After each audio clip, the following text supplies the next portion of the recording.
नमस्कार दोस्तों, कैसे हैं आप सभी। जैसा कि आपने पिछली वीडियो देखी थी जिसमें हमने आपको प्रिंसिपल ऑफ मार्केटिंग बताया था। आई होप आपको वो सारे कंसेप्ट क्लियर हो गए हों। देन अब हम आते हैं वीडियो नंबर 3 पे, जिसमें मैं आपको बताऊंगी प्रिंसिपल ऑफ सेल के बारे में कि कौन कौन से प्रिंसिपल्स हैं जो सेल्स के पार्ट हैं या फिर किस तरीके से ये कस्टमर पे इफ़ेक्ट डालते हैं। तो चलिए स्टार्ट करते हैं हमारा ये वीडियो। स्टार्टिंग में करूँगी कि जो हमने एंटरप्रेन्योरशिप के बेसिक कोर्स में किया था कि हमने एक एमबीपी बनाया था। तो अब आप सोचेंगे कि वो एमबीपी बनाने के लिए आपको क्यों कहा गया, कि वो एमबीपी जो है काम करेगा या फिर नहीं। एमबीपी का मतलब शायद आपको पता हो, नहीं भी पता है तो मैं आपको क्लियर कर देती हूँ। एमबीपी होता है मिनिमम वाइबल प्रोडक्ट, जिसको आप अपने मार्केट में भेजते हैं या फिर बेचते हैं। तो ये जो मिनिमम वाइबल प्रोडक्ट है, अब आप सोच रहे हैं कि क्यों बनवाया गया आपसे। हम सीधा सीधा ये चीज़ें आइडिया वैलिडेशन से क्लियर कर सकते थे कि आपका ये प्रोडक्ट मार्केट में सेल होगा या फिर नहीं। पर मैं आपको एक चीज़ क्लियर कर दूं, आप अपने फ्रेंड्स को सपोज़ बताते हैं कि भाई देख मैंने एक ये प्रोडक्ट बनाया है। दैट मीन्स फ़ोन का ही हम शुरू से एग्जांपल लेते आ रहे हैं, मैं उसी का एग्जांपल लूँगी इस बार भी कि भाई देख मैंने एक ये फ़ोन बनाया है, अब बताओ ये फ़ोन ख़रीदना है या फिर नहीं। तो आपके फ्रेंड्स कहेंगे कि हाँ ठीक है, ये फ़ोन जब लॉन्च होगा तो मुझे बता दियो, मैं इस फ़ोन को ख़रीद लूँगा। पर आपको ये चीज़ क्लियर होनी चाहिए कि स्टार्टिंग में हर कोई बोल देता है कि तेरा प्रोडक्ट मैं ख़रीद लूँगा, पर होता क्या है जब बात ख़रीदने की आती है, उसके लिए पैसे पे करने की आती है, तो हर कोई पीछे हट जाता है। तो यहाँ पर बस मैं आपको ये चीज़ क्लियर कर देना चाहती हूँ कि अगर आपका प्रोडक्ट मार्केट में आता है और आप उसे सेल करते हैं, तभी आप पता लगा सकते हैं कि आपका प्रोडक्ट कोई ख़रीद भी रहा है या फिर नहीं। इसीलिए हमने आपसे आपका एमबीपी बनवाया। क्लियर इतनी चीज़ें। देन इसके बाद आ जाती है कि आपका जो है एक मेन लाइन है जो आपको याद रखनी है, sale is a best feedback. इसका मतलब है कि जब तक आप किसी चीज़ को सेल नहीं करेंगे तब तक आपको कोई फीडबैक भी नहीं मिलेगा। तो ये लाइन क्लियर याद रखिए, sale is a best feedback. अगर आपको ये लाइन याद है तो आप ये पूरा कंसेप्ट इजीली क्लियर कर देंगे। देन सेकेंड कंसेप्ट है ट्रस्ट। अगर आप अपने प्रोडक्ट को मार्केट में लॉन्च कर रहे हैं तो आपका जो है कस्टमर पे ट्रस्ट बहुत अच्छा होना चाहिए। दैट मीन्स कस्टमर आपकी सर्विस पे, आपके प्रोडक्ट पर जो है ट्रस्ट कर सके। तो अब आप कहेंगे कि हम ये ट्रस्ट कैसे बिल्ड कर सकते हैं।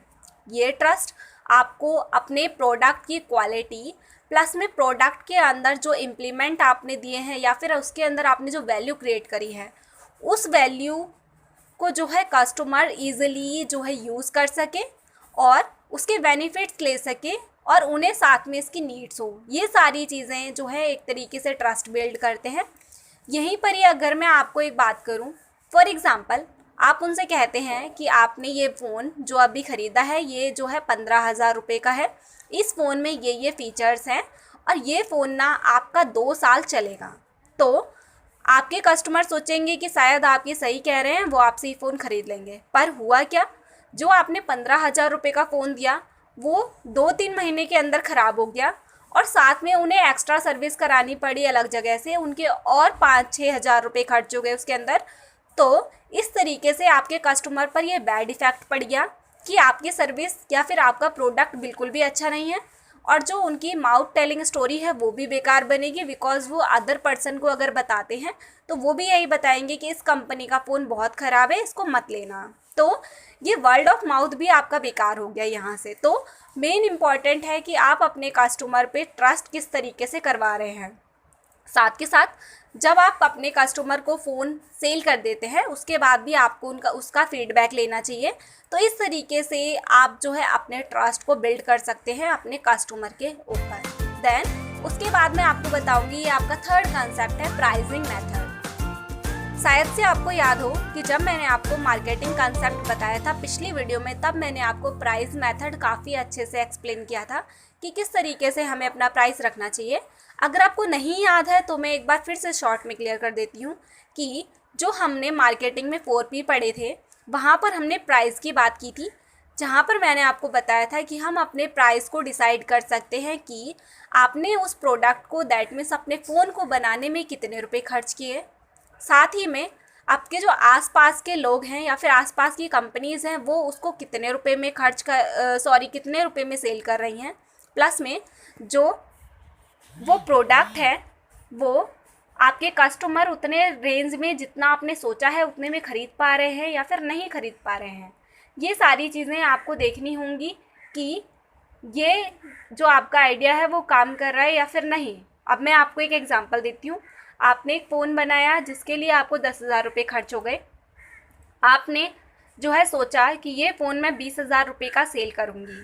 अब आपने सोच लिया कि 20,000 का सेल करोगे, पर जो आसपास की सर्विसेज सेंटर हैं या फिर और फ़ोन कंपनी है वो सेम उसी फ़ोन को या फिर उसी तरीके के फ़ोन को 15,000 रुपये में बेच रहे हैं और आपके कस्टमर उसे खुशी खुशी ख़रीद ले रहे हैं, पर आपके फ़ोन को नहीं ख़रीद रहे क्योंकि उन्हें महंगा लग रहा है। तो ये चीज़ें हैं जो उन कस्टमर पे इफ़ेक्ट डालती हैं। तो आपको अपने प्रोडक्ट को, हो सकता है अगर आप उसे 14,000 में बेचें तो कस्टमर उस दूसरी सर्विस से जगह आपसे प्रोडक्ट खरीदना ज़्यादा पसंद करें और साथ में उसमें अपने एक वैल्यू क्रिएट करें ताकि कस्टमर को लगे हाँ भाई इस वैल्यू के हिसाब से हम इसे ख़रीद सकते हैं। तो ये कॉन्सेप्ट हो गया आपका प्राइसिंग मेथड का। ये चीज़ें मैं पहले भी बता चुकी हूँ, देन सेकेंड बार भी मैंने आपको ये चीज़ें क्लियर कर दी हैं। देन उसके बाद आ जाता है आपका क्या, वैल्यू बेस्ड सेलिंग और एजुकेशन बेस्ड सेलिंग। ये मैं आपको नेक्स्ट वीडियो में कंप्लीट करूँगी। आई होप आपको इतने कॉन्सेप्ट क्लियर हो गए होंगे। तो चलिए मिलते हैं वीडियो नंबर 4 में, जिसमें मैं आपको बताऊँगी कि वैल्यू बेस्ड सेलिंग क्या होता है और एजुकेशन बेस्ड सेलिंग क्या होता है। जब तक आप अपनी वीडियोज़ को रिवाइज़ करिए, अपने प्रोडक्ट को सेल करने के लिए एक प्राइस चूज़ कीजिए। मिलते हैं सेकंड वीडियो में।